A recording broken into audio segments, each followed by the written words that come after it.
It's Slate Night, the Film Fan Podcast. Now, here are your hosts, Corey and Mason. Hello and welcome to Slate Night, the Film Fan Podcast. I'm one of your hosts, Mason Schmidt, here with my best bud, Corey Knutson. Hey. Yeah, you're excited, aren't you?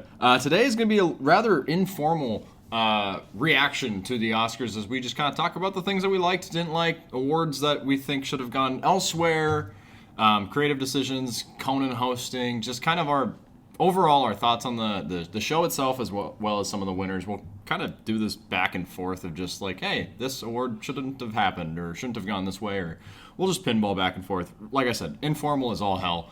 Corey, what'd you think of last night's Oscars? All right, this is the most angry I've ever been in an Oscars. I hated this fucking show. This is the most screaming I've seen Corey do about an Oscars ceremony. And like we came off of like what 2021, where they did a completely different stage, different venue, and just weird COVID year. Weird COVID year is the worst thing I've ever seen. They might as well should have fucking skipped the Oscars that year. Yeah, I have a lot of thoughts. We'll get to them. I'm very angry. I want to start off because I think the show started well. The live performances, the few that there were with Cynthia Erivo and Ariana Grande, they sang wonderfully. It was great. Starting with Over the Rainbow, and then going into Wicked and just having that bridge through time and through back to The Wizard of Oz, I was like, this is perfect. Yeah. And it felt like a good celebration of movies last night, which I did appreciate. I think the opening monologue by Conan got a bit long, as it tends to always do when they have a host. I like Conan O'Brien a lot. He's actually one of my favorite talk show hosts ever. I didn't find him that funny. There's a couple of good jokes. The Carla Sofia Gascon's publicist, like the more F words than Honora or whatever that joke was, I was like, oh, okay, that's a good jab. And then to cut to Carla Sofia Gascon, I'm like, that's a move. Like, all right.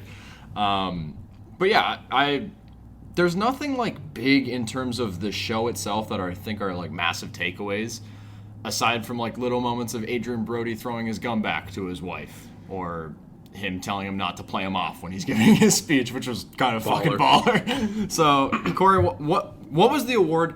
Let's start with positives. What was the award that made you the happiest last night?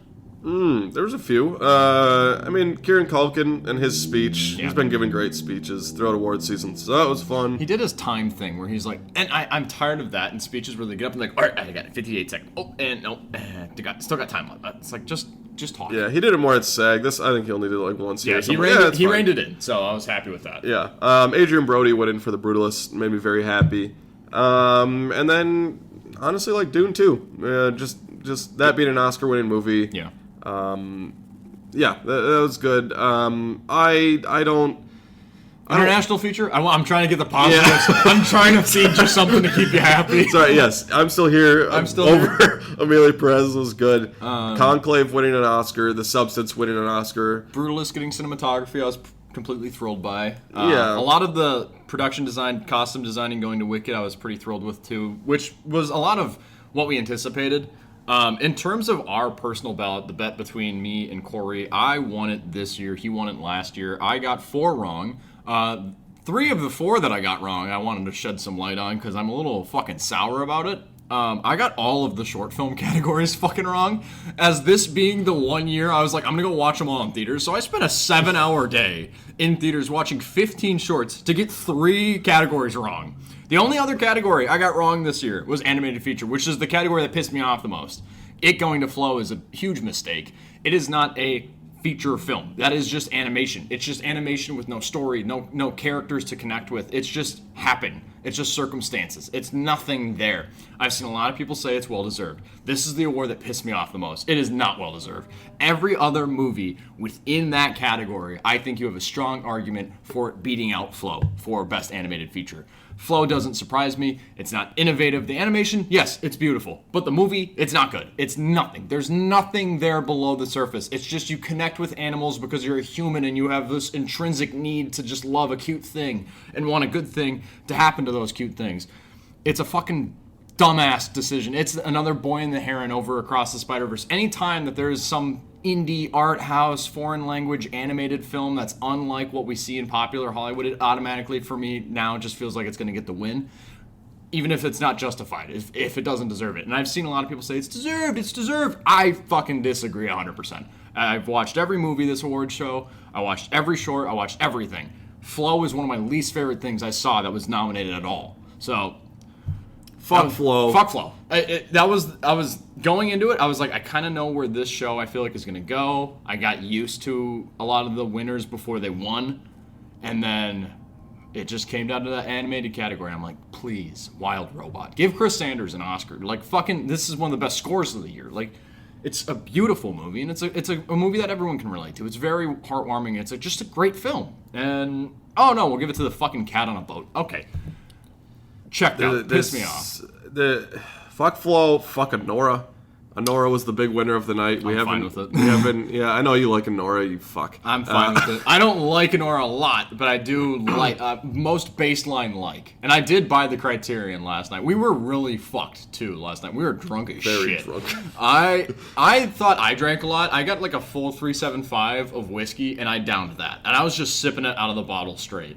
And I was like, wow, I did damage. Like, I woke up this morning, damn, I did damage. And then I look at the whiskey that Corey was just sucking down all night. He drank almost a full 750. I'm like, you should be dead, dude. Like, how are you just stomaching that? I woke up this morning, and I could taste the whiskey in the back of my mouth, and I was like, oh, I'm gonna fucking have a rough day. I don't feel incredible. This is why I took Monday. This is why I took the day after the Oscars off from work. I was like, I know it's gonna be a rough night, regardless of if who I want to win wins and who loses who loses. I did a lot of screaming. I took a lap in my hallway of my apartment.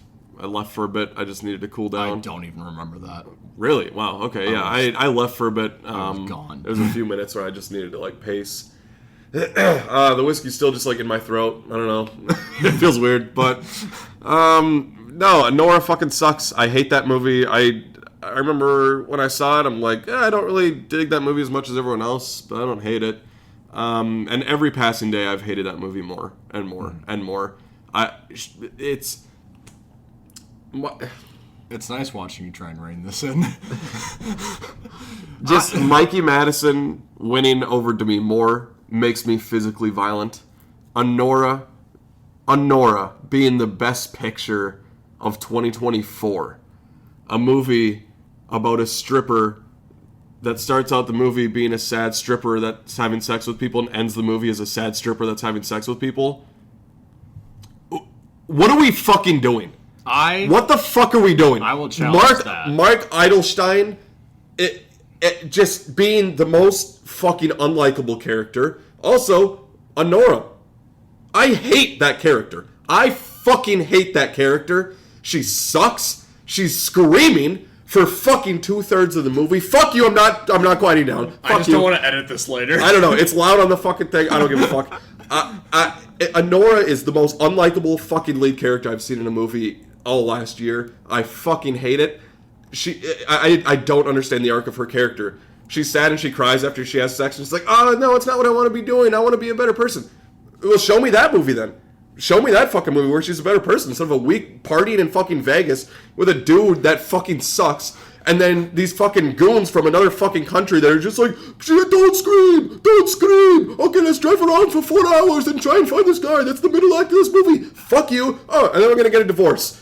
And then the fucking movie's over and you're gonna bang one of the fucking dudes. Who gives a fuck? Fuck this movie. I fucking hate it. The best picture of the year? Fuck you. 5 fucking Oscars for Anora? Are you fucking serious? I hate Anora so much. I cannot believe that this won. This is the worst Oscars I've ever watched. I fucking hate it. Fuck Conan too. He's not funny. None of the jokes were funny. It's taking away time. His dumb bits were not good. You're taking away time for people that are giving speeches. You're giving them 15 seconds, but Conan can do a song about wasting time. Yeah. Fuck that. The flow of the show, I think, was pretty decent in comparison to other years with hosts. Like, Jimmy Kimmel got really tired for me, especially his first couple of years of hosting, where it was just so many gags and so many jokes that took away from the actual show itself. Conan, like, I'd be like, all right, you're doing fine, but you should cap this now. And then he'd go on for another, 5 minutes. I'm like, we're going to play off everyone that's in a technical category while they're up on stage because you had to go 5 minutes long on this. So, and the haste in terms of, best lead actor's up, we'll let them talk for a long time and he can stop the music, which I think was a cool moment in and of itself. But you don't give that leeway or that flexibility to these technical categories that have teams of people that they have their moment. They want their moment. I think that is one of the biggest drop balls consistently with the Oscars is we'll play off the best production design, we'll play off sound or fucking visual effects, just so Adrian Brody can be like, no, I've been here before, I'm gonna keep talking. Which again, a moment I like, but I don't like the implication of that, of just playing off people because you deem their award less important than the sexy award for best male lead actor. Holy shit, just jumbled my words, but. I wanted to highlight, Dune Part 2 getting sound and visual effects, we both kind of predicted. Adapted screenplay, going to Conclave was sick. Original screenplay, the Substance was the most original thing written last year in terms of this category, so I'm pissed that it didn't go that. I predicted Anora because I just felt like that's the way it was going, and sadly it did. While I was pissed that the short films didn't go my way, I love that I'm Not a Robot won Best Live Action Short Film. That was the best one I saw in theaters. Again, production design went to Wicked. El Mal going to, or Best Original Song going to El Mal, we all kind of foresaw. Cinematography, Brutalist. Animated short film really was a surprise for me. In the Shadow of the Cypress was my least favorite, I think. It didn't stand out. No, it was the most quiet, nothing to me in terms of the animation shorts. I was really hoping for Magic Candy's Wander to Wonder especially, just because that movie is hilarious and just wild, and it's so perfect for a contained short category. It's perfect at what it does, and or Yuck. I really like Yuck. So, documentary short film going to The Only Girl in the Orchestra. I kind of foresaw that. It was a Netflix doc. It was the most easily accessible. It has a kind of a sexy title of oh wow, this is gonna be an important story. Whereas I don't think it's necessarily the short documentary that deserved to win. But I get it, and Netflix just owns that category, I guess, from here on out. No Other Land winning Best Documentary Feature Film was great. I'm trying to think of any of my favorite speeches. I did like you said, Kieran Culkin's, and the dynamic of seeing Robert Downey Jr. give that award to Kieran Culkin. It's like you're handing it to your younger self, basically, with also, how you guys act. Him talking about the nominees and Guy Pearce being there. That's a cool little Iron moment. Man 3 thing. So that was cool, and talking to Edward Norton, and it was just I don't know, for that category specifically, I was like, this makes sense for RDJ to do that. So I like that they did it with that category, and it's someone that basically and it's kind of happened. Just it's the way it happens with Robert Downey Jr. being the winner last year, but it was a person that kind of knew these people. I don't get why we brought back the 5 nominees or 5 people presenting up on stage for an award when it wasn't the acting awards. We did it for production design and costume design. Very and I was strange. It's cool that we have these actors from these movies talking about it, but I don't get why we're doing it only for these awards then. I feel like the acting category, I actually really like it when they do that sometimes, and they'll have the previous nominees from the years in the past or previous winners from the years past. I'm I like that. I like the passing of the torch of it's your time, you did it, and I think that that's really cool. I don't know. I can't think of any bits that were really funny. I did like seeing Adam Sandler at the Oscars yell in a sweatshirt and Chalamet, and Adam Sandler has I don't think he's the funniest man in the world. I'm not the biggest fan of his comedies, but I love Adam Sandler as a person, so it was cool to see him there. To see Adam Sandler at the Oscars, and it's not the year of Uncut Gems, is just a cool thing to me. But I think what was proven more to me last night than anything else is that this show works best when there is no host. The 3 years that we did have a host in 2019, 2020, 2021, phenomenal. Just the flow of it. It does run into some awkwardness in terms of how do you cap the show, how do you intro the show?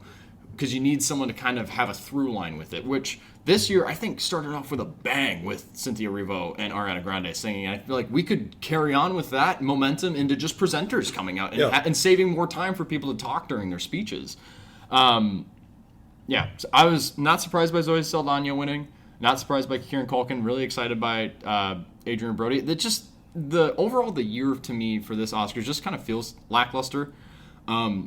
It felt like there were so many any award can go any way, but once the show started, I was like, these are all going to Anora. It felt that. It felt like we had another Oppenheimer, which I love Oppenheimer, and I love that it won all those awards last year, but the show gets less interesting when it's kind of just, all right, this is the winner for almost every category it's going into.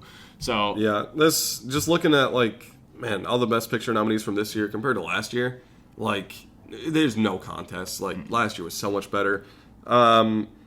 Yeah. Except for Dune Part 2. That is the best movie of the last 25 years. Yeah, it should have been nominated in more things. Just I have so many issues this year with the nominees and the winners and the show itself. I don't know. Even the choice to do a whole James Bond That thing, I get it because like Barbara Broccoli and Michael G. Wilson got some honorary Oscar. I forget which specific one, but like it made sense for that, I guess. But also like we didn't have a Bond movie last year, obviously, so it felt strange to have just like Margaret Qualley dancing up there and like to have singers singing these iconic songs, but it's not Adele singing Skyfall. Like it's like this is the Oscars. Bring Adele in for this. Why Like is Ray? yeah, I don't know fuck is these Ray? people. So like I don't know. I love James Bond. It's my favorite franchise in film history, and it just felt so unnecessary. It's like I feel like we do like a dedication or a little like sizzle reel for like the amazingness of James Bond every like 2 or 3 years, and I'm like, it's like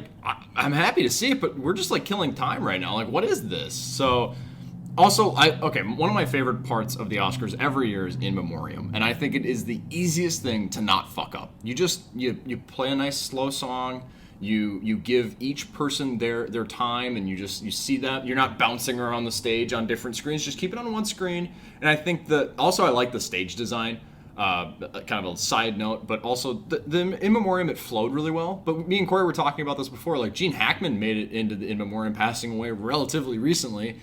No Michelle Trachtenberg, no Roberto Orsi. It's like, are they going to be on next year's then? But then if so, why did Gene Hackman make it onto this year's? Is it because he's a legend? So thereby, you're basically just saying he matters more than Michelle Trachtenberg and Roberto Orsi? And they'll be next year, hopefully. So it's like, is it just a miss that you forgot them? I don't get the rush to include Gene Hackman if you're not also going to acknowledge Roberto Orsi and Michelle Trachtenberg. Yeah. In Memoriam I thought was pretty fine. The song that they chose to play was weirdly intimidating. It felt pretty intense. It was just like I forget, like, I don't know what that song is called, but like it's a classic piece of music. But it was just like very. Like, I felt like someone was like sneaking up behind me. And I was just like, "Ooh, wow, this is weird for In Memoriam." Like, it was, but like it's starting off with Maggie Smith, and just seeing the In Memoriam is always my favorite part of the Oscars. It's always just an emotional gut punch on my favorite day. So even though I didn't love the show overall, it's not my least favorite Oscars I've seen. The 2021 93rd Oscars with no host, just fucking in a new venue, dog shit year because of COVID.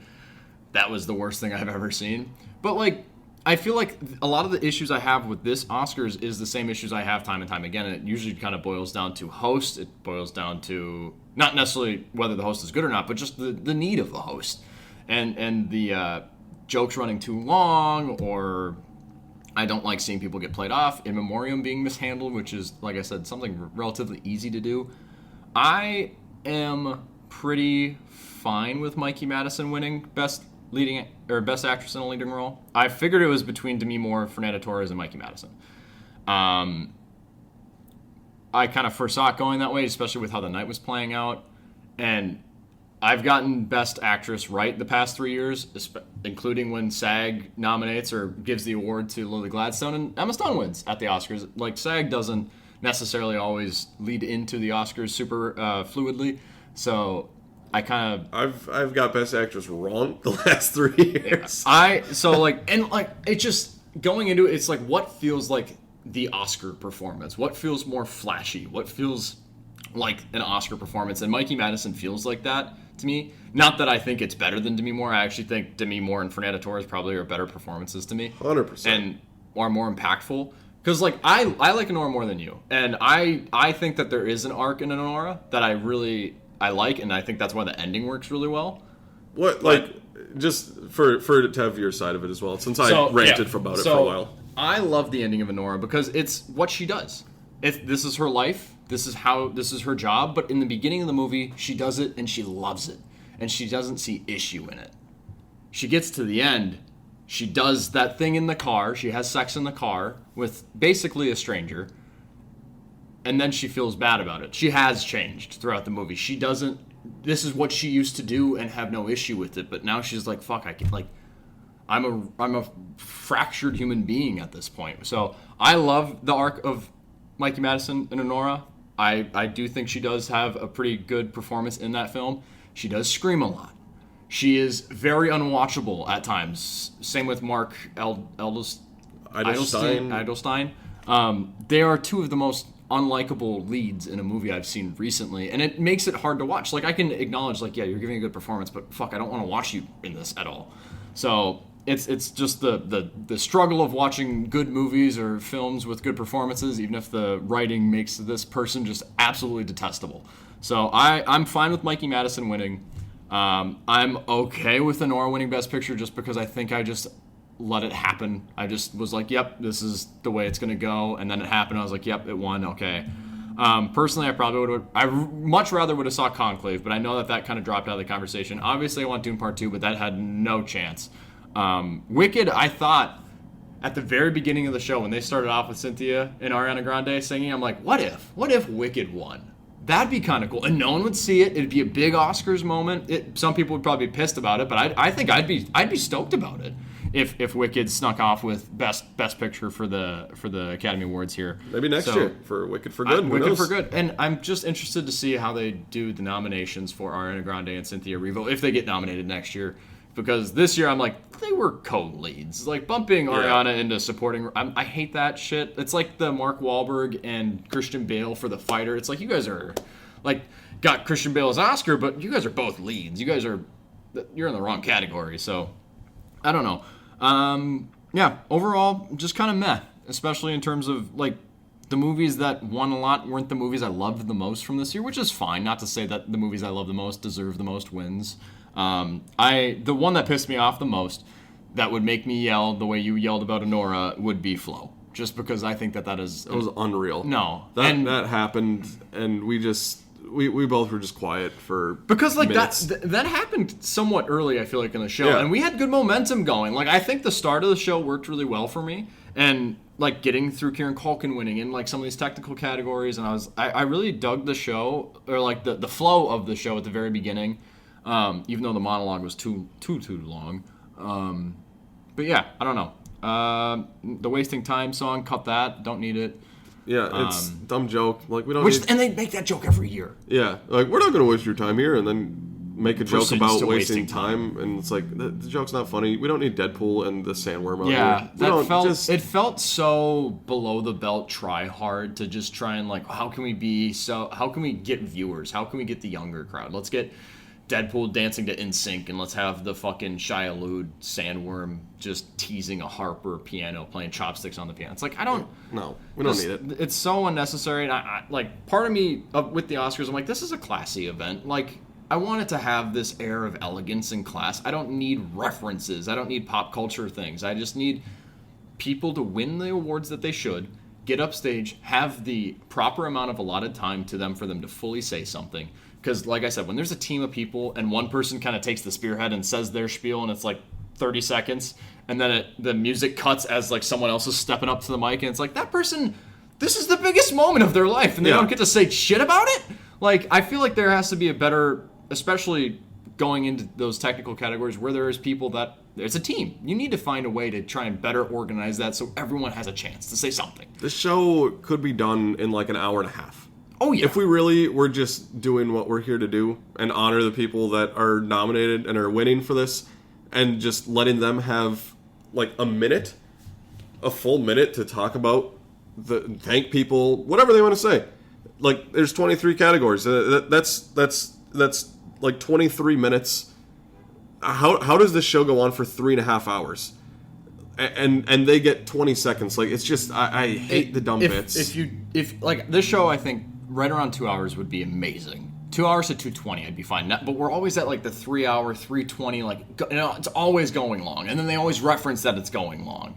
And if you have 23 categories, you have 2 hours. It's roughly 5-ish minutes per category. And maybe you don't have necessarily all the time to put special performances or stuff like that, or dedications, and maybe, all right, 2.5 hours, but you need to find a way to cap it and rein it in. Every year it's like this too, where they just, we're just going to do bits. And it's like, I get you want this to be fun, and I want it to be fun. I want it to be enjoyable, but why I'm here watching the Oscars is to watch these people win and have the best moment of their life, hopefully, and be able to get up there and say what they want to say, whether I agree with what they say or not. I don't give a shit, but they're up on their podium. They get to say what they want because they just won one of the biggest awards they'll ever get to see in their life. So I love the Oscars. It's my favorite day of the year, but I feel like more often than not, I kind of get burned by it too. Like the next day, it's like, oh, like damn it. Like Oppenheimer winning last year, it was an amazing way to end the night.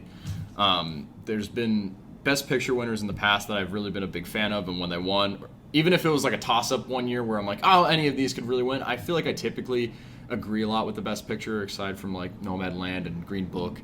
I've kind of expressed how much I don't care too much for those films. I just don't think Anora is going to be remembered by people. I honestly don't know what the legacy of Anora is going to be like. And not that dictates everything, but it's just interesting. Like, The English Patient, that's a classic. In just in terms of Academy Awards, that's a classic to me. Like Shakespeare in Love, whether you love the quality of that movie, like that has a lot of staying power. One, because it kind of begrudgingly won Best Picture, or like Crash has a legacy. It's just I'm really interested to see how Anora and its win here and its run over the night, kind of how it ages, especially with like Oscar fans and film fans, and Sean Baker getting 4 Academy Awards in one night. I think Parasite, Bong Joon-ho walked out with 3, and I was like, that's awesome. He deserved these. Whereas Anora for editing, I'm like, yeah, I picked that for editing, but give it to Conclave. Like, Yeah. really? Like, there's That was one where we differed on. You got that one right. Yeah. So we differed on editing, and then what was the other ones? Lead actress. Lead actress, editing, best. I think it was documentary short we disagreed on. Yeah. I said incident, you said I'm ready. Both wrong. And then animated short.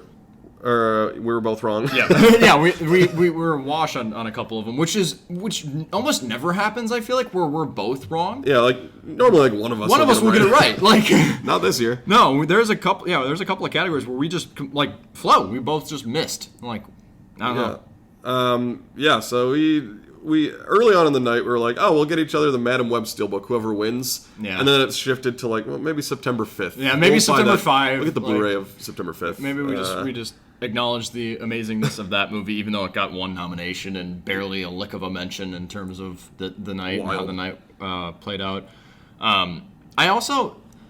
I liked a lot of Sean Baker's speeches, especially about like going to the theaters and movies are made for the theaters, and I like kind of that war cry of like, hey, go see movies. Like, movies aren't meant to be watched on your TV, and I agree with all that, but he also had this air to him, and I don't know if many people will agree with this, but he had this air that it felt like he knew he was going to win a lot, and that he had time to come up on stage to say something else later. It just felt like he's like, I have a feeling I'm going to be going up these steps a couple of times, so I can parcel out what I really want to say amongst these fucking 4 speeches that I get to give.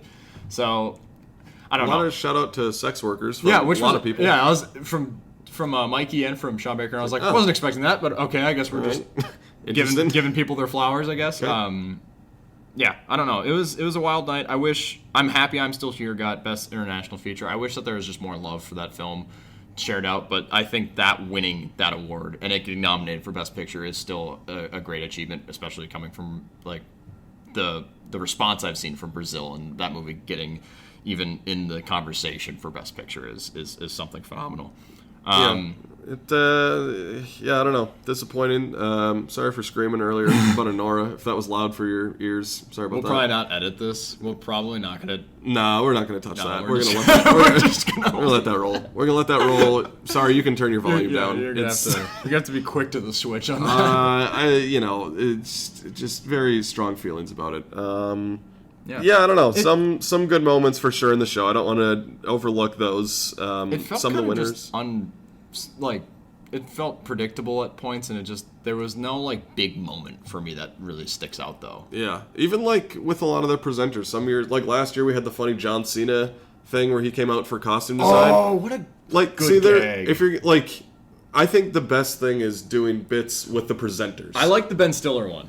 Ben Stiller For was that, funny. I think that was Yep. was that production designers. I feel like it was because it was the whole joke of them. I think so, yeah.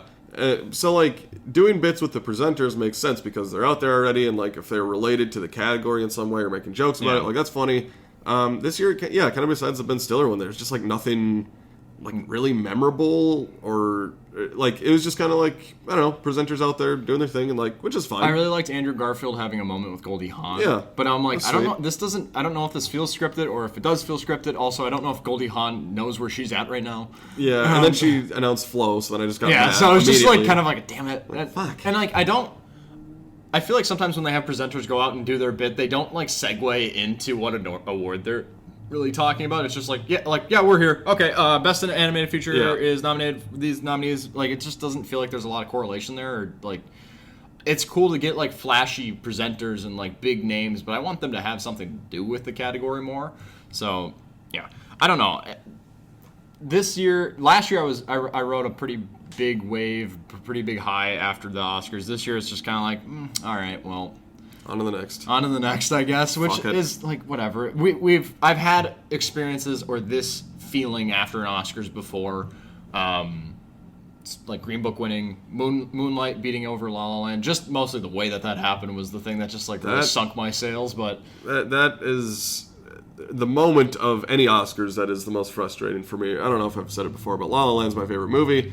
So Moonlight winning Best Picture over that is frustrating. But I hated this Oscars more than that Oscars, which I didn't think could happen, because I was just seething that night.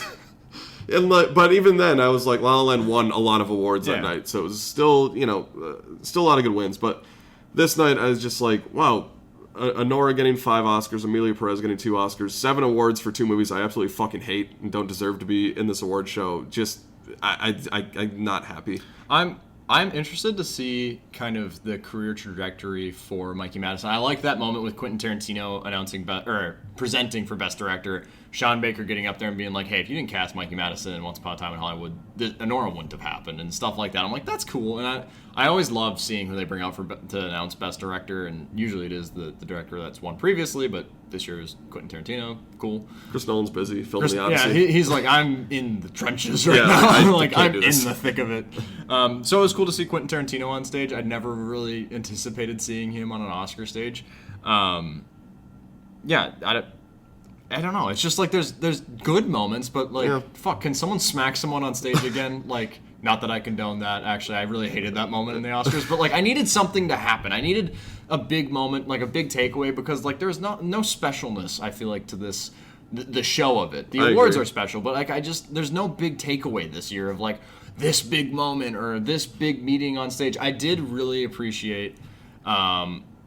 Corey's giving me a note that we need to wrap up soon. My last thing I'll say that I really appreciated, then we'll wrap this up for the day. But I really appreciated, after me and Corey talked about it, not bringing out really old stars to read the Best Yes. Picture winner. My icy Oppenheimer. Yeah, it's like, and it's so easy. Just read what's on the card. Like, the winner is, boom, Yeah. this. And I said that, but then we got Billy Crystal and Meg Ryan and their little reunion. It was good. And I liked it. Billy Crystal being like, yeah, I've worked here before. I know where things are at. I'm like, I like this banter, and I love Billy Crystal a lot. So overall, kind of a lackluster show, rather uneventful. Some great musical performances. A lot of the winners that won were kind of expected, I feel like, for the most part.